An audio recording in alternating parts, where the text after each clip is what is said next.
భక్తి నేను చేయాలని ఎవరైతే అనుకుంటారో వాళ్ళ జీవితంలో హింసలు వస్తాయి, సమస్యలు వస్తాయి. రెండవది, నీతివంతునికి కలుగు ఆపదలు అనేకములు. ఎడ్డిమడ్డిగా భక్తి చేసేవారికి వారికి వచ్చే శోధనలు, సమస్యలు వేరుగా ఉంటాయి.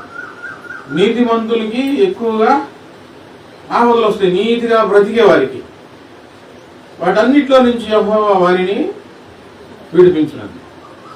మంచి భక్తి చేసేటప్పుడు, నీతిగా బ్రతికేటప్పుడు ఆపదలు, సమస్యలు వస్తాయి. కాబట్టి వీటి కోసం మనం వేరే ప్రయత్నాలు ఏం చేయకుండా దేవుని దగ్గర ప్రార్థన చేసుకుంటూ ఉంటే చాలు. ఇంకా వేరే ప్రయత్నాలు ఏమి చేయాల్సిన పని లేదు.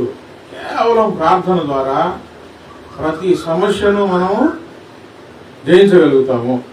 చాలా కఠినమైన పరిస్థితులు ఎదురైనప్పుడు ప్రార్థనే పరిష్కారం. ఇది జరగదు అని మనుషులు చెప్పినప్పుడు ప్రార్థన ద్వారా అది జరిగించి చూపించగలుగుతాం. ప్రార్థన ద్వారా దేవుడు మనకు స్వస్థతను అనుగ్రహిస్తాడు. ప్రార్థన ద్వారా మనకు దేవుడు న్యాయం జరిగిస్తాడు. మన పక్షాన ఉంది. మనం ఎక్కడ పరిగెత్తాల్సిన పని లేదు. ఆర్థిక ఇబ్బందులు బాగా ఎదురైనప్పుడు మనం చేయాల్సింది దివారాత్రములు ప్రార్థన. త్వరగా న్యాయం చేస్తాడు.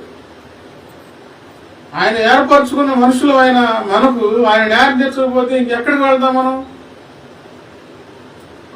ఆయన ఏర్పరచుకున్నాడు కనుక మనకు సమస్యలు వస్తే, ఇబ్బందులు వస్తే ఆ తండ్రి దగ్గర మనం మొరపెట్టుకున్నప్పుడు ఆయన మనకు సహాయం చేయకపోతే, ఆయన న్యాయం తీర్చకపోతే మనం ఎక్కడికి వెళ్తాం? ఆ సంగతి ఆయనకు తెలుసు. ఈ పిల్లలకు నేను న్యాయం చేయకపోతే, ఈ పిల్లలను నేను స్వస్థపరచకపోతే, ఈ పిల్లలకు నేను సమృద్ధి ఇవ్వకపోతే వీళ్ళు అనాథలు అయిపోతారు, దిక్కులేని వారు అయిపోతారని ఆయనకు తెలియదా?